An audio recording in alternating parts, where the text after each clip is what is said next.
Hi, I'm Wei Chun and I'm one of the co-founders of a personal finance platform called The Woke Salaryman. And what we do is that we make content about personal finance that is relatable, accessible, and hopefully interesting.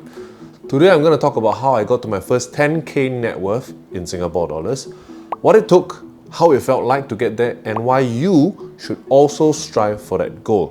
And one of the first questions you'll probably ask, and I totally get it, is why 10k, right? 10k is just an arbitrary number.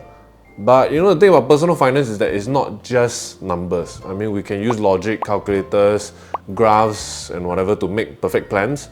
But as humans, that's the personal part in personal finance, right? Plans still have to go through the heart. It's not just in the head, right? So yes, even though 10k is a numerically arbitrary number, it could be 9999. No, 9999. Yeah, 9999, yes. Even though it's arbitrary, I think it may have a big psychological impact that you may be missing out on. But let's talk about that towards the end of the video. So let's get into it. I think I'm a good person to talk about this because I didn't always have a logical and rational relationship with money.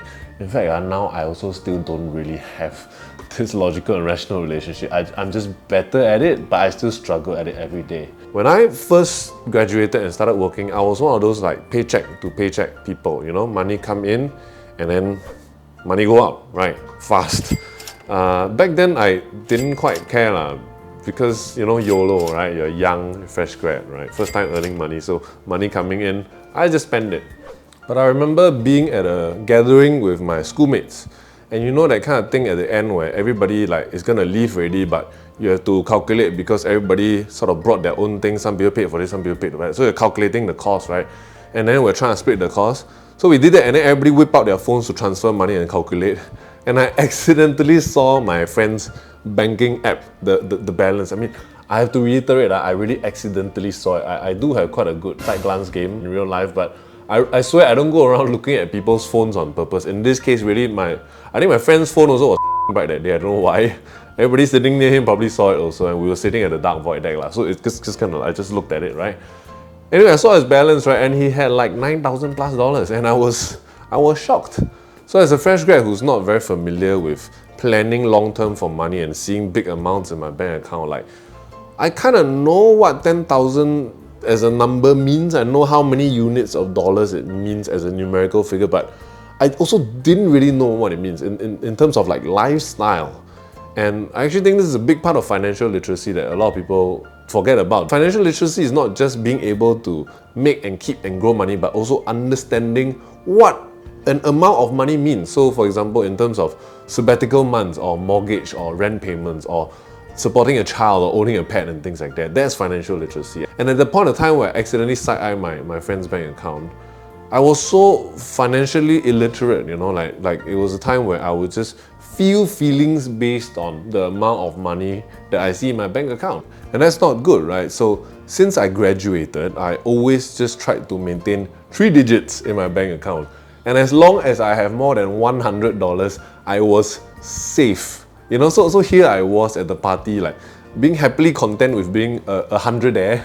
And then here's my classmate, my peer, who graduated from the same school, from the same class as me, and working in the same industry with presumably no rich parents.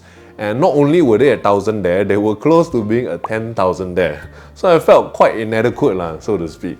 I didn't even know that like such a thing was possible, that at our age, graduating for so many years, that we can get close to having $10,000.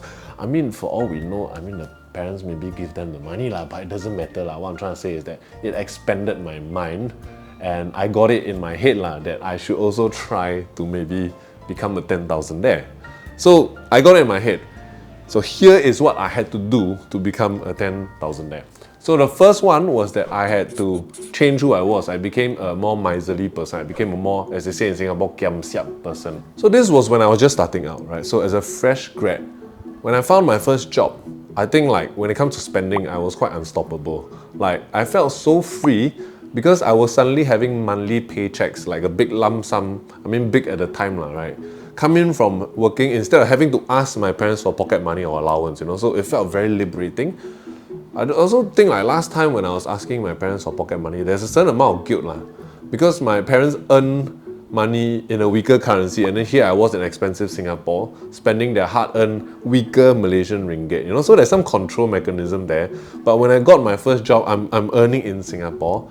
I just went out the gate like sprinting, and all the stuff I had wanted as a kid was seemingly all available to me and open to me to buy. So I actually bought quite a lot of silly stuff at that point in time. So after this milestone fixed itself into my head, it was like I had to hit a hard break on my spending, and also an extension my lifestyle. It became a lot harder for me to hang out with my friends because I was just very uncool about spending. I remember having limits like, okay, I cannot go out too late. I cannot go out past 11:30 because if I miss the last bus, I had to cab home, and that would be like upwards of $25 a trip. Because it's like peak hour past 12 a.m, right? So that's unacceptable to me. So I cannot hang out too late. I also became super picky and uncool about where I can eat at. And it was very difficult for me to agree to eat at places where I had to spend more than like $20. So sometimes I would cave into peer pressure and I'll just go lah. But I'll limit myself in terms of cost by buying the lower cost items on the menu, which actually can be quite difficult to socialize, even though you're sitting in the same restaurant space, because they'll be having like a steak burger and having steak burger paced conversations, and I'm just sitting there with spam fries that I'll finish in 15 minutes. And I'll be quite like resentful and sullen also because, damn it, these fries are like $5 and they're not even filling, I have to eat something after that. So I'll be quite resentful and sullen and not being very fun at the party also.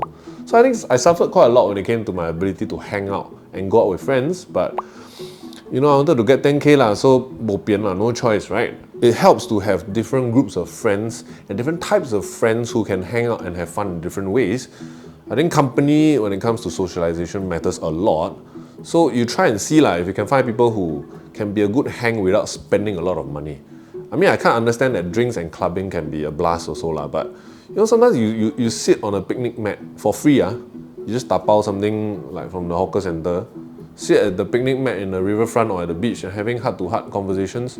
That can be quite fulfilling and a good time also, So that was the first thing I had to do on my way to 10K. The second thing I had to do was that I had to pay myself first. So this is a phrase that is thrown around a lot in like personal finance circles, but a lot of people get confused about it.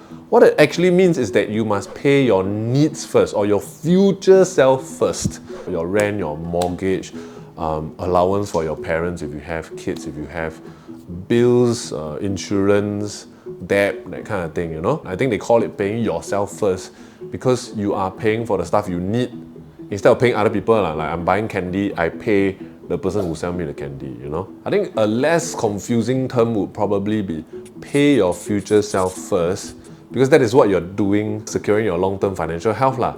So if you want to do this and you know your type, and I'm this type also, you know that you just cannot resist spending that money because you just see it in your account. Even though you have this goal, you just can't resist. What I suggest you do, go to the bank, open another account. So when your salary comes in, put aside all the money you need to pay for your future self, all the important stuff. Then you transfer the leftover amount into the other account, then you just spend from the other account. And if that other account is low, then you gotta stop lah. Because if you can't be disciplined, you have to set up a system to force you to be disciplined. We sometimes are the worst things for ourselves. We don't often decide and act in ways that are best for ourselves. So we must set up a system to force us to do that. The last thing that I had to do on my journey to 10K was that I had to detach my mood from the amount of money I had in my bank account. So let me explain. Like, I think probably a lot of you can relate to this, but when it comes to spending money, last time it used to be when my money first come in from my salary, right, I will feel damn like liberated, like wow, I can go out on the town and spend and all that stuff because I see the amount being big. And as the amount went down and down and down, like I would feel less and less liberated. I'll have less and less resources, so I got moodier and moodier as the month progressed. And prior to this shift in my life, I bought some of the stupidest shit I ever bought. Things like, new camera lens that I like, even though I have two other lenses that have similar zoom length. I have more than $100 left. Just buy lah. I'm running out of space on my hard disk and I don't feel like organizing and deleting all my existing stuff. Check my bank account, more than $100 left. Just buy lah. Oh, my old GPU still chugging along okay, but man, I would really like to play Witcher 3 on ultra settings. More than $100 left in bank account, buy. This bike looks nice, buy. Meh, buy. So everything buy, buy, buy. So if I wanted to get to $10,000, like when I started saving, my bank account will of course get to the thousands, like 2,000, 3,000, 4,000. I really had to resist the temptation to let my mood overtake me and then go and spend on stuff that I really want. And this is actually probably, I gotta tell you, honestly, the toughest part. It's a bit like going through mental cold turkey. It's almost like an addiction. I had to stay away from malls. I gotta stop looking at online shops. I'm a big camera guy also last time, so I had to stop looking at all these camera videos, and I subscribe from all these channels and stop watching these videos because it used to make me want to buy all this stuff. So if you want to do this $10,000 thing, I gotta warn you on this. Actually, one of the hardest part is this mental part. Disassociate your mood from your bank account. Or better yet, just don't look at it. Just have this side account and then only spend that amount and then don't look at it, right? But the good news is, through this change of lifestyle, and on the other hand, I also work hard to increase my income potential. I upskill myself, I keep learning new skills and things like that. I got better at doing soft skills and stuff like that to increase my income. I eventually got it. A metaphor that I want to make is that it's a bit like you go through a sweltering hike through a rainforest. There's dense bushes and thickets and shrubs and vines and all this stuff. The air is very dense. It's like the air molecules are so tightly packed together. It's like you're wading through balls, like almost you're in a ball pit. It's so suffocating. You can't breathe and you can't plan ahead because it's just every single direction you see is just trees and jungle. So in that context, right, saving $10,000 and reaching that target for me is like climbing a tall tree in that forest and breaking through the foliage at the top, and suddenly the air clears and it's fresh and there's wind in your hair and you can see for miles and miles in every direction, and you can actually plan a direction because you can see further because you're on top of the trees. That's what 10K feels like for me. And that's really the biggest thing. It's not just the money, it's not just the fact that you are safer when bad things happen. There's also that you can plan further ahead and you almost get a time buffer, and that is so precious. So I'll give you an example. Say you feel fed up at work and you want to take some time off. You can buy that time off and that float and feel comfortable. You can get that mental health break you need with 10K. Certainly a lot easier than you can with $100 or $1,000. If you lose your job, for example, you can tide yourself through the initial period where like, oh my goodness, what am I gonna do? With 10K, a lot easier with 10K than you can with, say, $100 or $1,000.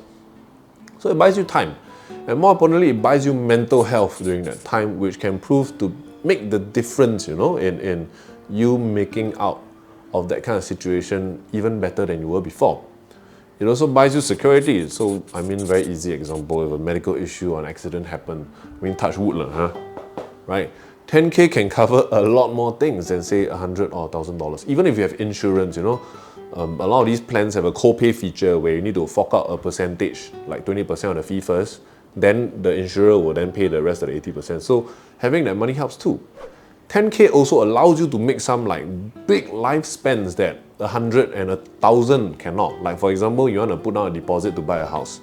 You want to renovate a house. You want to have a wedding. Right? 10K is much more realistic than like $100 or $1,000. You can also start a business with that amount. But okay business is a bit hard to say. Depends what kind of business also, right? Like if it's something that requires manufacturing in bulk and storage and logistics, then probably need more than 10K but it's still a lot better than trying to start it with $1,000, right? So 10K is brilliant. All in all, in an abstract zoom out way, right? The first 10K gave me the psychological momentum I needed to trampoline myself to 100K and beyond. The reason why I don't talk about 100K in this video, because I think as a fresh grad or as a newly minted adult, 100K is quite daunting. It's very difficult, right? The last thing you want to do is to aim too high, then you run out of fuel and spirit, and then you fall and hurt yourself and find it doubly hard to rev up the engines to try again. So when it comes to saving money and aiming for money milestones, you want to build momentum. So instead of doing big leaps, I think it's better to build staircases. So start small with steps that you're comfortable with. Then slowly make the steps bigger and bigger when you get better at building and climbing them. And before you know it, you'll be aiming for that 100,000 or that million milestone. All the best. I believe in you. I really do.